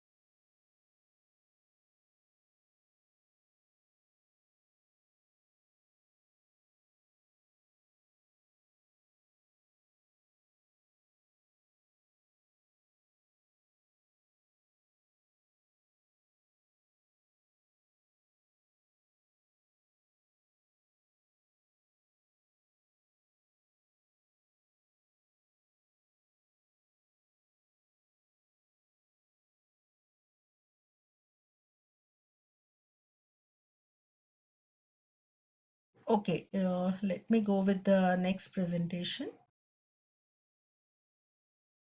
which is can be you may perceive it as laborious, but is the most important presentation, I should say, when it comes to the sexual violence assault victims, that is examination of the survivor and collection of evidence. So this is nothing that we have made up or we have created. We have taken from the Government of India Ministry of Health and Family Welfare Guidelines. A 100-page booklet is there on net. I'll share the link and the details in the last slide. Why this is very important is, again, I have to come back to the Supreme Court judgment with on Honorable Judge Chandrachud. Mr. Chandrachud has, I mean, the bench with Mr. Chandrachud has opined that you should not, what you should do and what should you should never do, and it is punitive to do a two-finger test and all. So let us understand what it is to examine a survivor and what we should do and what we should not do. What is the role of us, I mean the gynecologist? As a gynecologist, we help judges to understand physical and mental condition of the survivor, and we use reports to corroborate the survivor's story and enhance the credibility of the story. So we are not going to harm the survivor unnecessarily. So we are going to enhance the credibility of the survivor story and offer primary level counseling treatment and referral for the physical and psychological sequelae. So what is medical examination? I've spoken about the recording history. Then comes the consent, and then injury documentation, and finally evidence collection, depending on the nature of the sexual violence and time elapsed and examination, whether this, all these things. So there are 25 points in this. I mean, in the examination, remember 25 things to do. So 1 to 11 are the general instructions, general information. Then 12 is the informed consent. 13 is marks of identification, 14 is relevant medical and surgical history, 15 is history of sexual violence, 16 is general physical examination, 17 is uh, 17 is it visible? Hello? Yes, madam. Yes, ma'am. Yeah. So 17 is examination for injuries, 18 is external genitalia, I mean local genital examination, 19 is systemic examination, then 20 and 21 are the important evidence and sample collection. So after doing up to 21, you are going to give a provisional medical opinion, which is again 22, very important. Then you are going to give treatment for certain conditions. Then you are going to write the date and time of completion of examination. And finally, after receiving the opinions from the forensic and all, you are going to at a later date give your final opinion. That completes the entire examination and evidence. So I'll not go into this 16. As you can see, these are the general instructions like name of the hospital, OPD address, age, sex, date. This is again 6 and 7 is very important because they'll tell you when the patient has come and when you have examined. Then who she was brought by, who she or he, MLC number, police station, when what was the condition when she had come, any disability, etc. Then comes the 12th is informed consent. You can see how elaborate the consent is. This is again, I reiterate that this is by Government of India, Ministry of Health and Family Welfare. It's very exhaustive and incomplete. These forms are also available. You have to seek with your departments, with police or one-stop crisis centers, or you have to make sure that these examination protocol forms are there with you, especially if you belong to government medical colleges. And then identification, any scar or mole or left thumb impression, that is 13. Then comes the 14 relevant medical surgical history. Again, I'll not go into it, especially the history of menarche, menstrual history, last menstrual period, and whether pregnant or not, all those things. Then coming to 15 is A is history of sexual violence, the time of incident, location, again duration, is it 1 to 7 days back or 1 week to 2 months, again 2 to 6 months or 6 months before, because different cases or different reportings happen at different times. And then episodes, one, multiple, chronic or unknown. And again, number of assailants, name and sex and approximate age if they are known to the survivor. And again, you ask the survivor or the narrator to describe the incident. So who is the narrator of this incident? Either survivor or the informant. If it's a child or somebody who has seen it, then the informant also can narrate the incident. Here you can add extra page if necessary. Then coming to the type of physical violence, it's not just to say that there are injuries and all. You have to pick in this form what is the type of injury: biting, pulling hair, blunt object, dragging on the floor, etc. Then comes the 15, this is 15b. Then 15c is emotional abuse, need not be physical. Again, any threats, use of weapons, verbal threats like threat of killing, etc. There also you have to document, because they'll add credibility to the story of the survivor. And if it is a child, you have to also ask about luring, like with sweets, chocolates, etc., and any other thing. Then comes the 15d, again, whether there was inebriation, whether there was forceful alcohol or spiked drinks or drug intoxication, and whether unconscious at the time of incident. And then if the survivor has left any marks of injuries on assailants, in self-defense, survivor also may leave some injuries or marks of injuries on this assailant. Then the nails of the survivor also, the samples have to be taken. Then 15F is regarding sexual violence. Then what is the organ involved? Is it genitalia, vagina or urethra, anus and mouth? Then penetration by what? By penis, by body part of self or assailant, or a third part, or by object. Then whether emission of semen, if it is there, yes, no, or don't know. Then details regarding sexual violence, again, other types of violence like forced masturbation, exhibitionism, and then whether condom use, status of condom, lubricant, all these things also have to be, I mean, the pro forma, if it is there, all these things are already there. So you have to either tick or say yes or no. Then post incident details, whether the survivor has changed clothes, undergarments, because this is important, because if she has changed, you have to send the clothes also, and if she has washed and all, or if she has rinsed the mouth and all. So that depends, I mean, that decides the collection of or presence of semen and spermatozoa on the samples. And again, presence of discharge is present prior to the incident, and bleeding or discharge and painful urination, any other part since the incident, or sexual violence. This is post incident details. Then comes the 16th point, general physical examination. Again, I'll not go into this. These are the general physical examination. But when you are coming to the examination of injuries on the body, these questions are useful. What injuries, where are they, and how are they?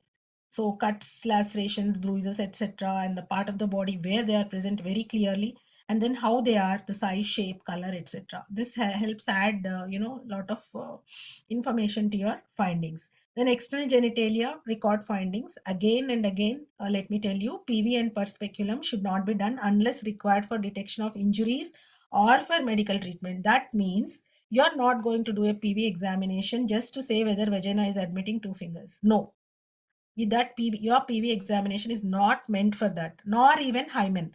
So I think still there are some of us who still comment upon the hymen and whether it is torn or not. No, it should not be done. It doesn't prove or disprove anything. So if you are doing a PV and per speculum examination, it is only for to detect injuries and to treat if it is there. So if performed, you have to write the reasons. If you have not performed, you have to write the reasons. But you have to document the findings on the external genitalia like majora, minora, forchet, introitus, perineum, hymen, anus, rectum. For what? For any bleeding, tear, discharge, edema, tenderness. Then comes the systemic examination. Again, I'll not go into this. Coming to the very important 20 and 21 evidence collection, that is sample collection. What is the purpose of this sample collection? One is to obtain confirmation of the allegation and to establish the link between the victim and the scene. And again, to establish the link between the victim and the assailant.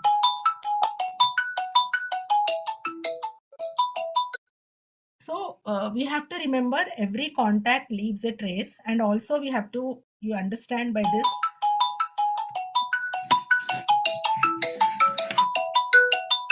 Hello? Can you call me later, please?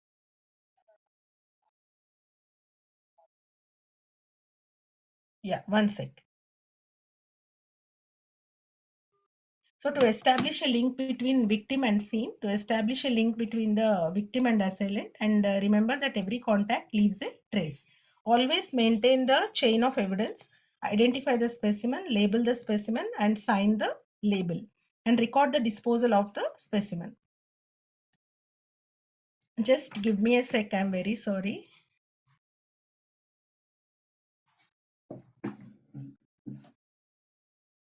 Bittu?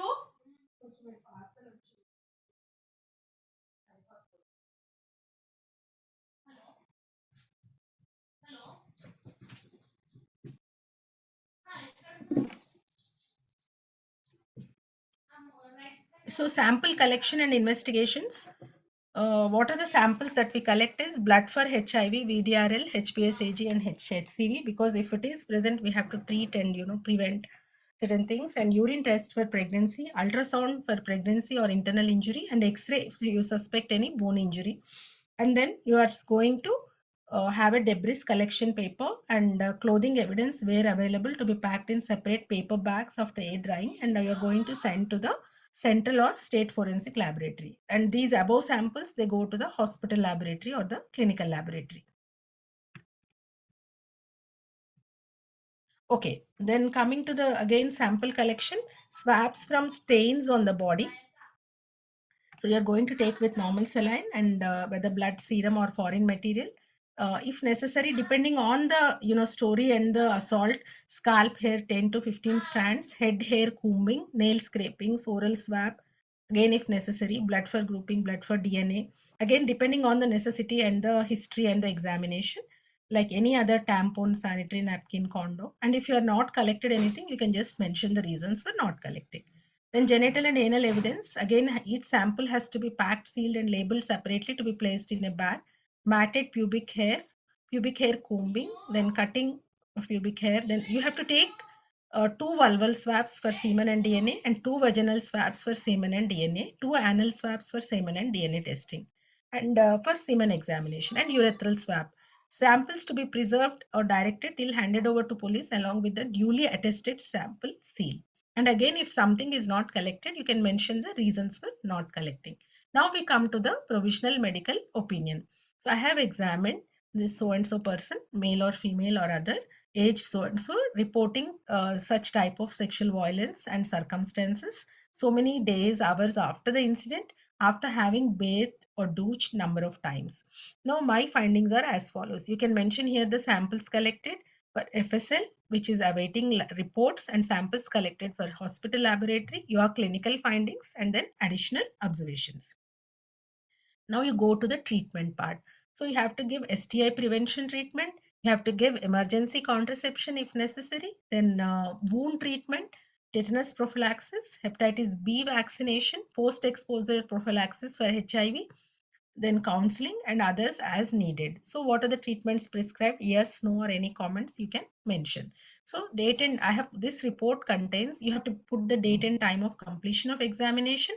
This report contains so many number of sheets and number of envelopes, and then you sign a name and then place the seal of your hospital or the institute where you have done this. Then coming, this is again very important part. I keep telling our assistants repeatedly whenever they have a doubt. So our final opinion cannot be anything. Actually, the government guidelines mention these. I'll just show you 3, 7, 11. So there are 11 opinions which you can give, even if it covers the entire spectrum of the sexual violence. So this is very, very important actually. So first is there is see what is the first opinion? There is evidence of recent sexual intercourse. When do you give? When recent injuries are there to the body parts and motile spermatozoa are recovered from vagina. I would like to add here, even if the injuries are not there and only motile spermatozoa are present without even injuries also, you can put final opinion number 1 that there is evidence of recent sexual intercourse. Remote is when you see partially healed injuries and or non-motile spermatozoa. That means they have reported later. Then recent penetration is there may be injuries, local recent injuries, but there are no spermatozoa or recovered. So for recent penetration and injuries, you have to examine very carefully. I mean the edema, the tears and discharge, etc. Then there is evidence of remote penetration. Then there is evidence of recent sexual assault. That means there are bite marks and there are recent injuries on face, cheeks, neck, breast, etc. But injuries to the genitals are absent. So that is when help arrives before actual penetration occurs. This also is one of the things. Then you can comment that there is evidence of recent sexual assault. Then similarly evidence of remote sexual assault where there are partially healed injuries. Then there is this opinion of 7, which is actually has to be used because many times we don't find any injuries and we don't find any spermatozoa. The reasons are it may not be associated with injuries or assault. It may be with other luring or with other intentions, and where there are no injuries it can happen. And then why there are no spermatozoa is either they have come late or they must have washed. These are the reasons. So you cannot just say that there is no evidence of intercourse or that there is no evidence of any assault. What opinion exactly you have to put is there is no evidence of vaginal penetration, but possibility cannot be ruled out. This 7 opinion is important. Again, 11 opinion is important, where there are no injuries and no spermatozoa sorry, yeah, this is from the oral cavity. So this 8, 9, 10, 11 are oral and anal intercourse. So the 7 opinion is when there is negative evidence. So you just don't say that there is no evidence. You say that there is no evidence of penetration, but I cannot rule out the possibility. That helps the survivor.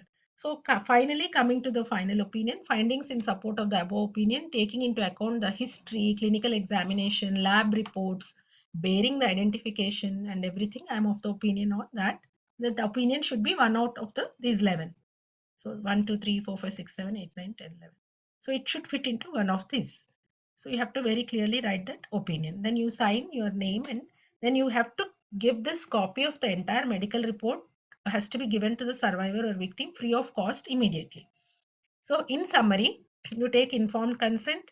Again, I have highlighted here that pervaginal examination or 2-finger test not to be done, hymen or size of vagina, etc. not to be commented. What you do is injury documentation, sample collection, and you give your final opinion. And the components of this is called as comprehensive healthcare response to sexual violence. And it has to be carried out by everyone, especially all gynecologists in all cases. So consent, first aid, history, examination, evidence collection, documentation, treatment, discharge, and follow-up. And treatment is for these injuries, STI, HIV, emergency contraception, UPT, counseling, etc. Examination is for age estimation, physical, dental, and radiological. Then evidence collection, you collect in dry packs, seal, and hand over to the police. So these are the annexures. Let me not show them. These are all present in available in the Government of India guidelines. These are the 2 resources that we have used. One important resource is as I have told, is from the Ministry of Health and Family Welfare, Government of India, 2019. Guidelines and protocols for medical legal care for survivors and victims of sexual violence. Please go through it. It is there available. But what PPT we have made is the summaries in sum and substance of the entire 100 pages document. And this is our state government OGSH Hyderabad Society's guideline also. Thank you for your patient listening. I'll stop sharing.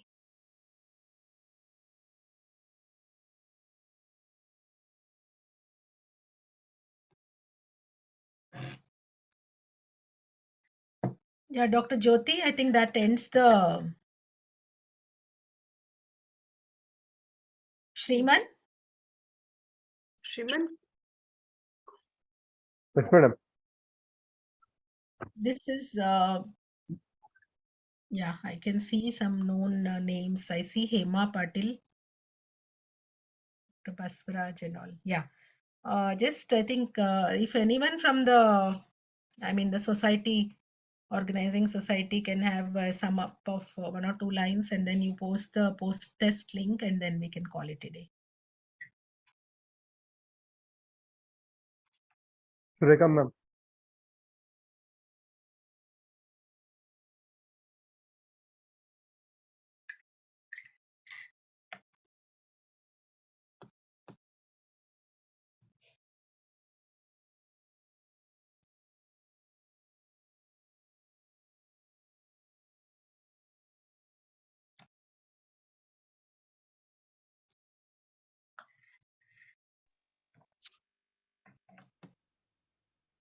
Hello. Dr. Sureka. Yeah. It was really informative, madam. So many things which we were not knowing was covered. And it is a nice boost for us to involve in a social service, which we were really hesitant before. I think this DHEERA training may initiate most of us to involve in such programs and make awareness in a woman's life and boost the woman empowerment. I really thank wholeheartedly all of you. You're really taking trouble and interest in conducting such seminars and all. So I think the such type of CMEs or what seminars or trainings may reduce our Indian crimes and may protect our female children even in male sexual assault. I think we should not be scared or hesitant to inform such cases, thinking that we have to go to court and we have to face the police, which we always have in our mind. Because I have faced a few of the cases, and I even in POCSO, I reported POCSO cases, especially during this COVID. And there's nothing much. You have to be little frank and bold to inform the police such cases, so that those innocent people will get help a lot. POCSO is really a very good this thing. Now I think after this training, our doctors will involve in the society to train our young generation. I mean, young schools, college students, and all. And henceforth, we should be little bold enough to inform such things. That's all I can say, madam. All the delegates, the link is posted for the post-test Thank you, Dr. and Sudha. feedback. For post-test link and feedback link is posted in the chat. Please do fill it so you can get your certificate also. Yeah. Shall I leave, Dr. Kiran? Yeah, thank you, Dr. Jyoti, for covering. Thank you so much. Thank you. Welcome. Bye. Good night.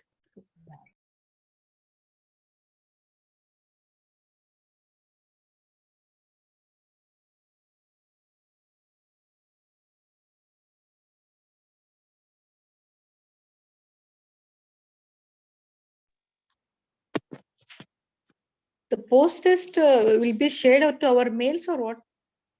I've shared the link in the chat Now box, only madam. you're sharing. You're sharing I've now only. already shared. Yes, madam. Mailed, huh? No, I Mail? shared in the chat box, madam. Chat box. Okay. You just click on the link, madam.